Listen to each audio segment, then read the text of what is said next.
Hello everyone, I am Harshita Rathore और मैं आप सभी का स्वागत करती हूँ लर्निंग टुगेदर पे। आई होप सब लोग बहुत अच्छे होंगे, बहुत बढ़िया होंगे। आज की क्लास में हम क्या करेंगे, हम यहाँ पे रिसर्च एप्टीट्यूड के कुछ प्रैक्टिस के क्वेश्चंस करेंगे। यहाँ पे आपके पीवाईक्यूज और आपके कुछ प्रैक्टिस के क्वेश्चन दोनों मिक्स रहेंगे, ठीक है। हमने ऑलरेडी एक या दो ऑलरेडी रिसर्च एप्टीट्यूड का जो प्रैक्टिस सेट है उसको कवर कर लिया है। हमने वहाँ पे काफ़ी सारे नए नए कॉन्सेप्ट्स को पढ़े थे क्वेश्चन के माध्यम से। आज भी हम यहाँ पे रिसर्च एप्टीट्यूड का प्रैक्टिस सेट की ही क्वेश्चन लगाने वाले हैं और क्वेश्चन के माध्यम से हम यहाँ पे नए नए कॉन्सेप्ट को सीखेंगे। आपको पता चलेगा कि कैसे क्वेश्चन को सॉल्व करना है, कैसे सवाल आपसे एग्जाम में पूछ रहे हैं, ठीक है। हम क्लास को शुरू करेंगे, लेकिन क्लास को शुरू करने से पहले मेरा छोटा सा इंट्रोडक्शन है। आई एम हर्षिता राठौर, मेरी क्वालिफिकेशन है मास्टर्स प्लस यूजीसी नेट। 2 सालों का ऑनलाइन टीचिंग एक्सपीरियंस है मेरे पास में। 1000+ स्टूडेंट्स को मैंने पर्सनली मेंटोर किया है और पॉलिटिकल साइंस मेरा एक्सपर्टीज का सब्जेक्ट है, ठीक है। ये मेरा पर्सनल टेलीग्राम चैनल है हर्षिता मैम की पाठशाला। आपको सिंपली टेलीग्राम के ऊपर सर्च करना है, मेरा नाम जो है चैनल का हर्षिता मैम की पाठशाला, और आप इसको ज्वाइन कर लेना। क्लासेस की फ्री पीडीएफ है, आपके एग्जाम की नोटिफिकेशन है, कोई भी नई करंट अफेयर की न्यूज़ है, कहीं पे कोई वैकेंसी निकलती है, सारी चीज़ें मैं यहाँ पे अपलोड कर देती हूँ। तो इसको याद से ज्वाइन कर लेना मेरे चैनल को। एक हमारा कॉमन टेलीग्राम चैनल है जिसका नाम है लर्निंग टुगेदर। यहाँ पे आपको क्लासेस की सारी इन्फॉर्मेशन, क्लासेस की सारी लिंक वगैरह मिल जाती है और भी काफ़ी सारी अपडेट आपको यहाँ पे मिलती रहती है। तो इसको भी आपको याद से ज्वाइन कर लेना है। दोनों चैनल्स को याद से ज्वाइन कर लेना ताकि आपसे कोई भी नई जानकारी जो है वो मिस ना हो, ठीक है। अब हम आगे बढ़ते हैं हमारी क्लास की तरफ। अब आपके जितने भी सवाल आज की क्लास में सही होते हैं, आप मुझे कमेंट करके बताना कि मैडम इतने क्वेश्चन मेरे सही हुए हैं, या फिर आपको कोई भी किसी क्वेश्चन में कुछ समझ में नहीं आता है तो वो भी आप मुझे कॉमेंट करके जरूर से बता सकते हो, ठीक है। हम चलते हैं पहले क्वेश्चन की तरफ। क्वेश्चन आपका हिंदी इंग्लिश दोनों में रहेगा। पहला क्वेश्चन क्या पूछा है, विच एस्पेक्ट ऑफ द रिसर्चर में cause psychological effect in the participant of a study, यानी कि अनुसंधानकर्ता का कौन सा पहलू किसी अध्ययन के प्रतिभागियों पर मनोसामाजिक प्रभाव डाल सकता है। ऐसे ये चारों में से आपको बताना है कि ऐसी कौन सी चीज़ है जो पार्टिसिपेंट्स के ऊपर साइकोलॉजिकल इफेक्ट यानी कि साइकोलॉजिकल मनोसामाजिक प्रभाव डाल सकती है। रिसर्च के अंदर जो पार्टिसिपेंट होते हैं, आपके जो प्रतिभागी होते हैं, जो कि आपकी रिसर्च के अंदर पार्टिसिपेट करते हैं, भागीदारी देते हैं, उन प्रतिभागियों के ऊपर, है ना, उन प्रतिभागियों के मनोसामाजिक प्रभाव इन चारों चीज़ों में से कौन सा चीज़ जो है वो डाल सकती है। उम्र डाल सकती है, एज आयु डाल सकती है क्या, साइकोलॉजिकल इफेक्ट रेस से क्या, उनका जो नस्ल है उससे क्या लोगों के, है ना, मन के अंदर लोगों के मनोसामाजिक प्रभाव के ऊपर कोई, है ना, प्रभाव पड़ेगा क्या, या फिर सेक्स जो आपका लिंग होता है, आपका जेंडर होता है क्या, उसका कोई प्रभाव पड़ता है लोगों पे, या फिर आपका एटीट्यूड, आपकी अभिवृत्ति कैसी है, इससे क्या प्रतिभागियों के ऊपर कोई भी असर, कोई भी प्रभाव पड़ता है क्या। तो इन चारों में से कौन सी चीज़ है जो आपके जो रिसर्च के अंदर पार्टिसिपेंट्स है, जो आपके रिसर्च के अंदर प्रतिभागी हैं, उनके ऊपर मनोसामाजिक प्रभाव डाल सकती है। तो वो चीज़ कौन सी है, वो चीज़ है आपका एटीट्यूड, आपकी अभिवृत्ति। आपकी अभिवृत्ति कैसी है, आपका एटीट्यूड कैसा है, उससे लोगों के दिमाग के ऊपर एक असर जो है, एक प्रभाव जो है वो पड़ सकता है। आपकी आयु क्या है, आपका रेस क्या है, आपका जेंडर क्या है, उससे कोई फर्क नहीं पड़ता कि आपकी आयु, आप छोटे हो, आप बड़े हो, आप 20 साल के हो, 25 साल के हो, 50 साल के हो, आप कौन सी नस्ल से आते हो, आप कौन से, आपका लिंग क्या है, आप औरत हो आदमी हो, इससे कोई फर्क नहीं पड़ता है। आपका एटीट्यूड कैसा है वो आपके, है ना, मनोसामाजिक चीज़ के ऊपर प्रभाव डालता है, आपकी साइकोलॉजी के ऊपर प्रभाव डालता है। किसी का एटीट्यूड अच्छा होगा, किसी का एटीट्यूड बुरा होगा, तो आपका एटीट्यूड कैसा है वो साइकोलॉजिकल इफेक्ट डालता है पार्टिसिपेंट्स के ऊपर, ठीक है। ऑप्शन नंबर डी जो है इसका करेक्ट आंसर है। आगे बढ़ते हैं अगले सवाल पे, इसका आंसर क्या है, ऑप्शन नंबर डी जो करेक्ट आंसर। आगे बढ़ते हैं, प्रतिभागी अथवा विषय चर का निम्न में से कौन सा एक उदाहरण हो सकता है। क्या बोला है, एन एग्जाम्पल ऑफ पार्टिसिपेंट और सब्जेक्ट वेरिएबल कैन बी। अब आपके अलग अलग प्रकार के चर होते हैं, अलग अलग प्रकार के वेरिएबल्स होते हैं। तो यहाँ पे आपसे पूछा है कि सब्जेक्ट वेरिएबल या फिर पार्टिसिपेंट वेरिएबल का एग्जाम्पल कौन सा है। अब सब्जेक्ट वेरिएबल और पार्टिसिपेंट वेरिएबल क्या होते हैं आपको ये पता होना चाहिए, ठीक है। तो सब्जेक्ट वेरिएबल और पार्टिसिपेंट वेरिएबल का एग्जाम्पल यानी कि उदाहरण कौन सा है, टाइम ऑर्डर, समय व्यवस्था, या फिर रिकलेक्शन यानी कि स्मरण करना, political affiliation of a person, किसी व्यक्ति का राजनीतिक संबंध, या फिर मैनिपुलेशन यानी कि छल योजन करना। इन चारों में से सब्जेक्ट वेरिएबल या फिर आपका विषय चर का एग्जाम्पल कौन सा है, प्रतिभागी चर या फिर विषय चर का एग्जाम्पल कौन सा है। तो कोई भी इंसान है, ठीक है, कोई भी आपका पर्सन है, कोई भी व्यक्ति है, कोई भी इंसान है, वो आपके विषय चर के अंतर्गत आता है, आपके सब्जेक्ट वेरिएबल के अंतर्गत आता है। तो टाइम ऑर्डर, समय तो कोई इंसान है नहीं। स्मरण करना, चीज़ों को याद करना, तो वो चीज़ होती है, कोई इंसान से जुड़ी हुई है नहीं। मैनिपुलेशन करना यानी कि हेर फेर करना चीज़ों में, तो वो कोई इंसान से जुड़ी हुई है नहीं। पर यहाँ पे बोला है किसी व्यक्ति का राजनीतिक संबंध, है ना, किसी व्यक्ति का राजनीतिक संबंध कैसा है। तो ये राजनीतिक संबंध जो है वो किसका दिखा रहे हैं, व्यक्ति का दिखा रहे हैं। तो कोई भी व्यक्ति की बात होती है, किसी भी पर्सन की बात होती है, चाहिए वो कहलाता है आपका विषय चर, आपका subject variable. Option number C जो है इसका करेक्ट आंसर है। यही पूछा था कि सब्जेक्ट वेरिएबल या फिर प्रतिभागी चर या फिर आपका विषय चर का उदाहरण कौन सा है। ऑप्शन नंबर सी जो है आपका इसका करेक्ट आंसर हो जाएगा। तो याद रखना है, कोई पर्सन आता है, कोई भी इंसान आता है, कोई भी व्यक्ति आता है, वो आपके सब्जेक्ट वेरिएबल के अंतर्गत आएगा। यहाँ भी इसका जो सोल्यूशन है वो दिया हुआ है। Participant variable can be operationalized as the differing individual characteristics that may impact how a participant respond in an experiment. Example of participant variable includes gender, age, ethnicity, socioeconomic status, literacy status, age, marital status, religious and political affiliation। तो option number सी इसका correct answer हो जाएगा। ठीक है, आगे बढ़ते हैं, अगले सवाल पे चलते हैं। अगला सवाल आपसे क्या पूछा है, extent to which a measure yields the same score across different times, group of the people और version of instrument is called. यानी कि क्या पूछा है आपसे, किसी माप में अलग अलग समय, लोक समूह, मापन के प्रकार जिस सीमा तक एक ही प्राप्तांक देते हैं उसे क्या कहा जाता है। यानी कि आप किसी चीज को मेजर कर रहे हो, आप किसी चीज को माप रहे हो, है ना, उसमें अलग अलग समय है ना, लोक समूह है, मापन के प्रकार हैं, वो सब एक ही प्राप्तांक दे रहे हैं, वो सब एक ही रिजल्ट आपको दे रहे हैं। तो इसको क्या बोलेंगे, रिसर्च में रिलायबिलिटी बोलते हैं, विश्वसनीयता बोलते हैं, कंटेंट वैलिडिटी बोलते हैं, विषय वस्तु की वैधता बोलते हैं, कंस्ट्रक्ट वैलिडिटी बोलते हैं, रचना की वैधता बोलते हैं, या फिर प्रिडिक्टिव वैलिडिटी यानी कि वशी है ना, भविष्य सूचक वैधता कहते हैं। तो कल भी मैंने आपको इसे प्रीवियस वीडियो में बताया था कि रिलायबिलिटी और वैलिडिटी काफ़ी ज़्यादा इंपॉर्टेंट टॉपिक है आपकी रिसर्च में। यहाँ से आपको काफ़ी क्वेश्चन एग्जाम में देखने को मिलेंगे। ये दोनों टॉपिक्स क्या होते हैं, इसके क्या सब टाइप है, क्या कौन कौन से इसके प्रकार हैं, आपको ये सब कुछ बहुत अच्छे से पढ़ लेना है। अब यहाँ मैंने आपको बताया था कि वैलिडिटी क्या होता है। वैलिडिटी का मतलब होता है कि आप जो चीज़ करना चाहते हो, ठीक है, आप जो चीज़ करना चाहते हो रिसर्च में, एक तो आप जो करना चाह रहे हो, ठीक है, और एक आप जो कर रहे हो, दोनों में जब समानता आ जाती है उसको ही हम क्या कहते हैं, वैलिडिटी कहते हैं, यानी कि उसको हम वैधता कहते हैं। मैं करना क्या चाह रही हूँ पर मैं कर क्या रही हूँ, दोनों में अगर अंतर है कि भाई जो मैं करना चाहती हूँ पर जो मैं कर रही हूँ, दोनों अलग अलग चीज़ें हैं, इसका मतलब मेरी रिसर्च में वैधता नहीं है, मेरी रिसर्च में वैलिडिटी नहीं है। पर जो मैं करना चाहती हूँ और जो मैं कर रही हूँ एक्चुअल में दोनों सेम है, तो इसका मतलब मेरी रिसर्च के अंदर वैलिडिटी है, मेरी रिसर्च के अंदर वैधता है।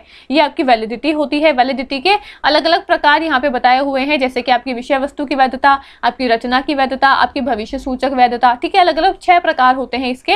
इंटरनल वैलिडिटी, एक्सटर्नल वैलिडिटी क्या होती है, आंतरिक और बाहरी वैधता सबसे ज्यादा इंपॉर्टेंट है, जिसके बारे में हमने इसे प्रीवियस वीडियो में ऑलरेडी डिस्कस कर लिया था। किसी ने अगर एक भी वीडियो मिस करी है तो जाके देख लेना, काफी सारे कॉन्सेप्ट आपके वहां से क्लियर हो रहे हैं। ठीक है, तो अब मैं दोबारा से सेम चीज को रिपीट नहीं करूंगी, हमको काफी सारे क्वेश्चन की प्रैक्टिस भी करनी होती है। ठीक है, तो एक्सटर्नल और इंटरनल वैलिडिटी क्या होती है, बाहरी और आंतरिक वैधता क्या है, जिसके बारे में हमने डिस्कस कर लिया था। यहाँ पे आपके और कई प्रकार की वैधता दे रखी है। तो वैधता क्या है, आई होप आपको समझ में आ गया होगा कि जो आप रिसर्च में करना चाहते हो और जो आप एक्चुअल में कर रहे हो, दोनों में अगर समानता है, दोनों एक जैसी बातें हैं, इसका मतलब आपकी रिसर्च में वैधता है। ठीक है, अब रिलायबिलिटी यानी कि विश्वसनीयता क्या होता है। रिलायबिलिटी होता है आप कोई रिसर्च कर रहे हो, उस रिसर्च को आप चाहे 10 तरीके से करो, आप चाहे 50 तरीके से करो, आप चाहे अलग अलग तरीके से करो, रिजल्ट उसका सेम आना चाहिए। अगर रिजल्ट सेम आ रहा है, इसका मतलब आपकी रिसर्च में विश्वसनीयता है, आपकी रिसर्च के ऊपर विश्वास किया जा सकता है, आपकी रिसर्च जो है वो रिलायबल है, रिलायबिलिटी है आपकी रिसर्च के। फॉर एग्जाम्पल, अगर मैंने आपको मैथ्स का कोई क्वेश्चन सॉल्व करने के लिए दिया, ठीक है, मैंने एक तरीके से आपको मैथ्स का कोई क्वेश्चन जो है वो सॉल्व करके बता दिया, अब आप अपने तरीके से क्वेश्चन का आंसर निकाल रहे हो, दूसरा बच्चा अपने तरीके से उसका आंसर निकाल रहा है, सब अपने अपने तरीके से इसका आंसर निकाल रहे हैं, पर सबका आंसर जो है वो ए ही निकल के आ रहा है। मेरा आंसर भी ए ही आया, आपका भी ए ही आया, और जितने भी बच्चे हैं सबका आंसर ए ही आ रहा है। सबके मेथड जो है इस क्वेश्चन को सॉल्व करने के वो अलग है, पर सबका आंसर तो सेम आया है ना। इसका मतलब आपकी जो क्वेश्चन है वो सही है, उसके अंदर विश्वसनीयता है। लेकिन अगर मैं इसका आंसर किसी दूसरे तरीके से निकाल रही हूँ और आंसर आ रहा है ए, आपने आंसर किसी दूसरे तरीके से निकाला, आंसर आया बी, दूसरे बच्चे ने किसी दूसरे तरीके से आंसर निकाला, आंसर आया आपका डी, तो यहाँ पे हम किसका आंसर सही मानेंगे, यानी कि आपकी रिसर्च में विश्वसनीयता नहीं है, आपके क्वेश्चन के अंदर विश्वसनीयता नहीं है, ये होती है आपकी विश्वसनीयता। तो यानी कि आप किसी एक चीज को चाहे कितने भी अलग अलग तरीके से उसका है ना मापन कर लो, लेकिन उसका जो प्राप्तांक है वो जब सेम देता है तो उसको क्या बोलते हैं, विश्वसनीयता कहते हैं। ऑप्शन नंबर ए इसका सही आंसर है। यहाँ पे क्या पूछा है, वापस से सवाल को पढ़ो, किसी माप में अलग अलग समय अलग है, लोक समूह अलग है, मापन के प्रकार भी अलग है, लेकिन उसका प्राप्तांक जो है वो एक ही दे रहा है, यानी कि सेम उसका रिजल्ट निकल के आ रहा है, उसको क्या बोलते हैं, विश्वसनीयता बोलते हैं। अलग अलग तरीकों से रिसर्च करो पर रिजल्ट जब एक ही आता है, प्राप्तांक जब एक ही आता है, उसको हम रिलायबिलिटी यानी कि विश्वसनीयता कहते हैं। Option number A is your correct answer. ठीक है, आगे बढ़ते हैं। आगे आपसे दो कथन दिए हुए हैं और पूछा है कि यहाँ पे सैंपलिंग का सवाल दिया हुआ है और आपसे पूछा है कि कौन सा कथन सही है, कौन सा कथन गलत है। इससे प्रीवियस वीडियो में भी हमने सैंपलिंग से जुड़े हुए सवाल करे थे और देखा था कि सैंपलिंग काफी ज्यादा इंपॉर्टेंट है। सैंपलिंग से आपके एग्जाम में काफी बार क्वेश्चन जो है वो आपको देखने को मिलेंगे ही मिलेंगे। ठीक है, अब यहाँ पे पूछा है आपसे इस कथन में, यहाँ पे दो कथन आपके दिए हुए हैं। सबसे पहला कथन दिया हुआ है स्नोबॉल प्रतिचयन, एक सैंपलिंग होती है जिसका नाम होता है स्नोबॉल सैंपलिंग। तो यहाँ पे स्नोबॉल सैंपलिंग का सवाल दिया है। स्नोबॉल प्रतिचयन यादृच्छिक प्रतिचयन का एक प्रकार होता है, यानी कि स्नोबॉल सैंपलिंग जो है वो रैंडम सैंपलिंग का प्रकार होता है। कल मैंने आपको बताया था इससे प्रीवियस वीडियो में कि एक तो होती है रैंडम सैंपलिंग, एक होती है आपकी नॉन रैंडम सैंपलिंग, या फिर एक होती है आपकी प्रोबेबिलिटी सैंपलिंग, एक होती है आपकी नॉन प्रोबेबिलिटी सैंपलिंग। ठीक है, तो यहाँ पे पूछा है कि जो आपका स्नोबॉल सैंपलिंग है ये रैंडम सैंपलिंग का प्रकार है क्या? जो आपका स्नोबॉल प्रतिचयन है क्या ये यादृच्छिक प्रतिचयन का प्रकार होता है? और दूसरा कथन क्या बोला है? दूसरा कथन बोला है कि स्नोबॉल प्रतिचयन उस स्थिति में सहायक होता है जब प्रतिभागी ऐसे समूह से संबंधित होते हैं जिन पर पहुंचना कठिन हो जाता है। Snowball sampling is helpful when participants belong to hard to reach group. तो आपको बताना है कौन सा कथन सही है। तो यहाँ पे पहला कथन तो आपका गलत है। अगर आपने पढ़ा कि प्रतिचयन क्या होते हैं, इसके प्रकार क्या है, तो आपको पता होगा स्नोबॉल सैंपलिंग जो है वो रैंडम सैंपलिंग में नहीं आता है, यादृच्छिक प्रतिचयन का प्रकार नहीं है स्नोबॉल सैंपलिंग, आपका नॉन रैंडम सैंपलिंग के अंदर आता है। तो पहला कथन आपका गलत हो जाएगा। दूसरा कथन आपका सही है, यानी कि स्नोबॉल सैंपलिंग हम कब करते हैं? स्नोबॉल सैंपलिंग उस स्थिति में सहायता देती है जब प्रतिभागी ऐसे समूह से संबंधित होते हैं जिस तक पहुंचना कठिन होता है। तो ऑप्शन नंबर डी इसका कथन सही है कि पहला असत्य है, दूसरा सत्य है। ठीक है, अब यहाँ पे समझते हैं कि मैडम स्नोबॉल सैंपलिंग होती क्या है। स्नोबॉल सैंपलिंग का मतलब होता है आप सैंपल साइज चूज करते हो। मैंने बताया रिसर्च पूरी पॉपुलेशन पे नहीं कर सकते हैं, हमको हमारे नमूने चूज करने होते हैं। ठीक है, अब नमूने चूज करने के अलग अलग प्रकार होते हैं, वो अलग अलग प्रकार यहाँ पे बताए हुए हैं। एक होता है आपका स्नोबॉल सैंपलिंग। स्नोबॉल सैंपलिंग क्या होता है? स्नोबॉल सैंपलिंग होता है जहाँ पे हम लोगों तक पहुंचना हमको मुश्किल होती है। ठीक है भाई, ऐसी कोई रिसर्च कर रहे हैं जहाँ पे पार्टिसिपेंट मिलना बहुत ही ज्यादा मुश्किल है, बहुत ही ज्यादा कठिन है, तो हम लोगों को बोल देंगे कि ठीक है मैंने तुमको है ना अपनी रिसर्च में लिया, अब तुम आगे जाके 2 लोगों को और लेकर आना। फिर उनको बोलेंगे तुम आगे जाके 2 लोगों को और लेकर आना, फिर उनको बोलेंगे तुम आगे जाके 2 लोगों को और लेकर आना। तो ऐसे चेन बनती जाएगी, चेन बनती जाएगी। तो क्या होगा, मेरे को रिसर्चर जो मेरे को मतलब पार्टिसिपेंट्स जो है वो मेरे को ढूंढने की जरूरत नहीं पड़ेगी, जो मेरे प्रतिभागी हैं वो खुद ही अपनी चेन बनाते रहेंगे और मेरे पास में पार्टिसिपेंट्स को लाते रहेंगे। यानी कि ऐसी रिसर्च हम कब मतलब ऐसा स्नोबॉल सैंपलिंग जो आपका स्नोबॉल प्रतिचयन का उपयोग कब करते हैं? जब हमारे पास में अपने जो है ना संबंधित समूह होते हैं उन तक पहुंचना कठिन होता है, जब मेरे को मेरे प्रतिभागी नहीं मिल रहे हैं, तो मैं उनको बोल रही हूँ, मेरे जो पार्टिसिपेंट्स हैं उनको मैंने बोला कि तुम आगे जाके 2 लोगों को लेकर आना और उनको बोलना कि वो आगे जाके 2 लोगों को लेकर आएंगे। तो जब मेरे को एक चेन बनानी होती है, जब मेरे को अपने पार्टिसिपेंट्स तक पहुंचना मुश्किल होती है, तब मैं इस स्नोबॉल सैंपलिंग का यूज करती हूँ ताकि एक चेन के माध्यम से मुझे काफी सारे लोग मिल जाए और फिर उनका यूज करके मैं अपनी रिसर्च को खत्म कर सकूं। ठीक है, तो यहाँ पे कथन आपका पहला सही है पर दूसरा कथन पहला कथन गलत है, दूसरा कथन सही है। ऑप्शन नंबर डी इसका करेक्ट आंसर है। ठीक है, तो ये हम चलते हैं अगले सवाल। नेक्स्ट क्वेश्चन क्या पूछ रहा है आपसे? नेक्स्ट क्वेश्चन यहाँ पे पूछ रहा है कि in the case of negatively skewed distribution क्या होगा? यहाँ पे नकारात्मक रूप में विषम वितरत के मामले में क्या होगा? यहाँ पे मीन मीडियन मोड कौन सा वाला आपका यहाँ पे लगेगा वो आपको चूज करके बताना है। आपके 2 तरीके की स्क्यूनेस होती है, एक स्क्यूनेस होती है पॉजिटिव, एक स्क्यूनेस होती है नेगेटिव। तो आपसे पूछा है जो नेगेटिव स्क्यूड होते हैं उस टाइम पे क्या होगा? तो उस टाइम पे आपका मीन मीडियन मोड जो है वो इस तरीके से आपको देखने को मिलता है। ऑप्शन नंबर डी जो है इसका करेक्ट आंसर हो जाएगा। ठीक है, आगे बढ़ते हैं। Option number D is your correct answer. आगे बढ़ते हैं नेक्स्ट क्वेश्चन पे। क्या पूछा है? Researcher while writing manuscript often use the abbreviation ETAL it means. कल भी मैंने आपको एक एब्रीविएशन वाला क्वेश्चन करवाया था जहाँ पे हमने EF देखा था कि रिसर्चर EF का यूज कर रहा है, तो इसका है ना मतलब क्या होता है? इसकी फुल फॉर्म होती है कंपेयर करना किसी को। यहाँ पे पूछा है कि अगर रिसर्चर ETAL का यूज कर रहा है तो इसका मतलब क्या है, इसकी फुल फॉर्म क्या है? मैंने बताया था ETAL EF ऐसे काफी सारी आपकी शॉर्ट फॉर्म्स होती है, उसका उपयोग जो है वो रिसर्च के अंदर करा जाता है। अब उन शॉर्ट फॉर्म्स की फुल फॉर्म क्या है वो आपको यहाँ पे एग्जाम के अंदर पूछते हैं। तो आज जितनी भी इंपॉर्टेंट है ना रिसर्च की आपकी शॉर्ट फॉर्म्स है जो आपके एग्जाम में पूछी गई है वो आपको यहाँ पे पढ़ लेनी है। ठीक है, अब यहाँ पे पूछा है कि शोधकर्ता जो है अपनी पांडुलिपि यानी कि अपनी हस्तलिपि जो है उस हस्तलिपि लिखते समय पे जो आपका ETAL है ना संक्षेप है ना संक्षेप अक्षर जो है उसका उपयोग करता है। तो इसका अर्थ क्या होता है, ETAL जो आपका शॉर्ट फॉर्म है, इसका मतलब क्या होता है, इसका मतलब होता है extra alternate, and others, at the end, या फिर एंड अल्टरनेटिवली। तो इसका करेक्ट आंसर क्या हो जाएगा, option number B, and others जो है और अन्य जो है इसका सही आंसर हो जाएगा। अब इसका कैसे यूज करेंगे, अगर मान लो मैं रिसर्च कर रही हूँ, मेरी रिसर्च में 4 या फिर 5 ऑथर्स हैं मेरे साथ में जो मेरी रिसर्च को हेल्प करें, या फिर हम 5 जने मिलके रिसर्च कर रहे हैं, तो उस रिसर्च में क्या मैं 5 लोगों का इतना बड़ा बड़ा नाम लिखूंगी, नहीं लिख सकती हूँ ना। तो मैं क्या करूंगी, 1 और 2 लोगों का नाम लिख दूंगी और उसके आगे मैं लगा दूंगी ETAL यानी कि हम एक्सेट्रा लिखते थे ना, हम स्कूल में हमको कुछ लिखना होता था कि भाई ये 4-5 एग्जाम्पल है तो हम 2 एग्जाम्पल लिख लेते थे और उसके सामने एक्सेट्रा लिख लेते थे कि भाई इस मतलब क्या था इसका कि इसके आगे और भी आ जाएंगे। तो वैसे ही आपका ETAL का मतलब होता है एक्सेट्रा यानी कि और अन्य, हम दोनों के अलावा और अन्य ऑथर भी हैं मेरी रिसर्च में। तो ऐसे हमको रिसर्च के अंदर जब बहुत सारी चीज़ों को दर्शाना होता है तो हम 1-2 चीज़ का नाम लिख के और फिर एक्सेट्रा ना लिखने के बजाय हम ETAL लिख देते हैं, पर इसका मतलब वो एक्सेट्रा ही होता है यानी कि एंड अदर्स और अन्य ही होता है। तो ऑप्शन नंबर बी जो है इसका सही आंसर है, option number B is your correct answer. ठीक है, आगे बढ़ते हैं। अगले सवाल पे क्या पूछा है, अगेन सैम्पलिंग क्वेश्चन है। क्या पूछा है कि suppose a researcher created a list of the name of everybody in a population of interest and selected every 10th name in order to get a list of participants comprising the sample. This type of sampling is called quota sampling, systematic sampling, simple random sampling या फिर convenience sampling. क्या पूछा है, एक शोधकर्ता ने लक्ष्य जनसंख्या के प्रत्येक व्यक्ति के नामों की एक सूची तैयार की है और उसमें प्रत्येक 10वें नाम का चयन जो है वो किया है। तो आपको बताना है कि ये जो आपका प्रतिचयन है वो कौन से प्रकार का प्रतिचयन है, कोटा प्रतिचयन है, व्यवस्थित प्रतिचयन है, सामान्य यादृच्छिक प्रतिचयन है, या फिर आपका सुविधाजनक प्रतिचयन है। अगर आपको इन सारे टाइप्स ऑफ सैम्पलिंग का मतलब पता है तो इसका सवाल का आंसर आप इजीली दे दोगे। सबसे पहले सैम्पलिंग क्या होती है, हम पूरी पॉपुलेशन के ऊपर रिसर्च नहीं कर सकते हैं मैडम, तो उसमें से हमको कुछ लोगों को चुन के अपने नमूने के तौर पर चुनना होता है जिसको हम सैंपल कहते हैं। अब वो नमूने चुनते कैसे हैं, उसको चुनने के प्रकार होते हैं जिसको ही हम सैंपलिंग कहते हैं और इसके अलग अलग टाइप्स होते हैं।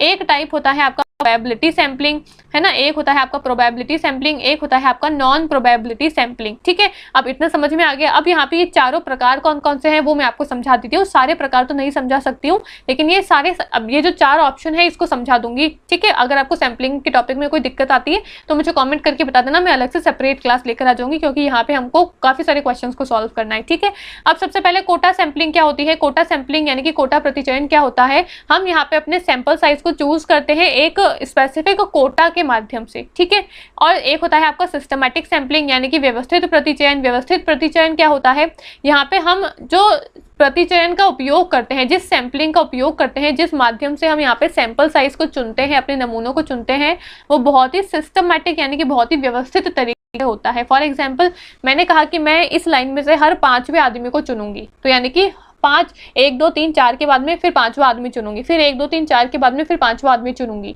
तो एक बहुत ही व्यवस्थित तरीके से, बहुत ही सिस्टमैटिक तरीके से अपने जो है ना नमूने हैं उसका चयन कर रही हूँ, ये होता है सिस्टमैटिक सैम्पलिंग। एक होता है आपका simple random sampling. Simple random sampling for example मैंने एक, है ना, हम वो चिट वाला गेम खेलते थे ना पहले बचपन में कि भाई एक बोल के अंदर काफी सारी चिट डाल दी है और उस चिट को उठाना है, जिसके हिस्से में जो आएगा फिर उसको वो चीज एक्टिंग करके दिखानी पड़ेगी या फिर उसको वो चीज करके दिखानी पड़ेगी, है ना। ये होता है आपका सिंपल रैंडम सैम्पलिंग। एक बोल के अंदर हमने काफी सारे चिट डाल दी और उस चिट में से मैंने सबके नाम उठाए और जिसका नाम आता गया तो रैंडमली, जिसका भी नाम आ रहा है रैंडमली मैंने अपने, है ना, क्या बोलते हैं, रिसर्च के अंदर अपने को रैंडमली चूज कर लिया। जिसका नाम आया उसको चूज कर लिया, जिसका नाम नहीं आया उसको चूज नहीं किया। ठीक है, एक होता है सुविधाजनक प्रतिचयन, कन्वीनियंट सैम्पलिंग। मैंने उन लोगों को अपने रिसर्च के अंदर सैंपल के तौर पे चुना है जो मेरे लिए सुविधाजनक है, जो मेरे लिए कन्वीनियंट है। फॉर एग्जाम्पल मेरा घर अगर यहाँ पे है और मेरे कोई, है ना, नमूने हैं जिनको मेरे को चुनना है तो मैं ऐसे नमूनों को चुनूंगी, ऐसे सैंपल्स को चुनूंगी जो मेरे घर के आसपास रहेंगे। ठीक है, मेरे को ज्यादा दूर तक चल के जाना नहीं पड़ेगा उनके लिए, या फिर ऐसे नमूनों को चूज करूंगी जो मेरी सैम्पलिंग में मेरे को ज्यादा, रिसर्च में मेरे को ज्यादा दिक्कत नहीं देंगे, परेशानी नहीं देंगे। ठीक है, मेरे लिए आरामदायक रिसर्च रहेगी, मेरे लिए सुविधाजनक रिसर्च रहेगी। ऐसे नमूनों को मैं यहाँ पे चूज करूंगी। तो ऐसी सैम्पलिंग के टाइप को हम बोलते हैं कन्वीनियंट सैम्पलिंग यानी कि सुविधाजनक प्रतिचयन। अब इस सवाल में क्या पूछा है कि एक रिसर्चर जो है उसको अपनी रिसर्च करने के लिए हर 10वें आदमी को, उसने क्या करा, हर 10वें आदमी को अपनी रिसर्च में प्रतिभागी के तौर पे चुन लिया रिसर्च करने के लिए। तो ये कौन सी प्रकार की आपकी सैम्पलिंग है। हर 10वां आदमी यानी कि यहाँ पे व्यवस्थित तरीके से उसने अपने लोगों को चुना है। हर 10वां आदमी यानी कि 1 2 3 4 5 6 7 8 9 को छोड़ा, फिर 10वें को चूज करा, फिर वैसे ही 1 2 3 4 करके 9 लोगों को छोड़ा, फिर 10वें को चूज करा, फिर 1 से 9 तक को छोड़ा, फिर 10वें को चूज करा। तो हर 10वें आदमी को चूज करता गया वो, यानी कि एक सिस्टमेटिक तरीके से सैंपल को चूज करा है, एक व्यवस्थित तरीके से उसने अपने प्रतिचयन को चूज करा है। ये होती है आपकी सिस्टमेटिक सैंपलिंग का एग्जाम्पल। ऑप्शन नंबर बी इसका करेक्ट आंसर है। ठीक है, क्या हो जाएगा? ऑप्शन नंबर बी जो है इसका करेक्ट आंसर है। यहाँ पे दिया हुआ है आपको option number B is your correct answer. ठीक है, तो इस तरीके से आपको सारी सैंपलिंग के प्रकार क्या होते हैं वो यहाँ पे पढ़ लेने। ठीक है, बाकी इन क्वेश्चंस को आज हमने सॉल्व करा है। आई होप आपको क्वेश्चन जो है वो अच्छे लगे होंगे। ये हमारी आज की छोटी सी शॉर्ट एंड स्वीट सी क्लास थी, पर काफी ज्यादा इंपॉर्टेंट थी। हमने जितने भी क्वेश्चन सॉल्व करे सारे क्वेश्चन आपके लिए इंपॉर्टेंट है। ठीक है, तो आई होप आपको क्लास जो है वो अच्छी लगी होगी। क्लास अच्छी लगे तो इसको लाइक करना, शेयर करना, मुझे कॉमेंट करके जरूर से बताना कि आपको क्लास जो है वो कैसी लगी है। कोई भी आपको बताती है क्लास में कुछ भी समझ में नहीं आता है तो आप मुझे कमेंट करके जरूर से बता सकते हो। ठीक है, बाकी मिलते हैं अगले वीडियो में। Thank you so much. और मेरे टेलीग्राम चैनल को याद से ज्वाइन कर लेना। इसकी फ्री PDF वगैरह कोई भी आपको दिक्कत आती है वो सब कुछ मैं वहां पे ही अपलोड कर देती हूँ। काफी सारे बच्चों ने ऑलरेडी उसको ज्वाइन करा हुआ है, आप भी उसको ज्वाइन कर लेना। और कोई भी आपको मेरे से डिस्कशन करना हो तो आप वहां पे मेरे को मैसेज भी ड्रॉप कर सकते हो। ठीक है, बाकी मिलते हैं अगले वीडियो में। Thank you so much.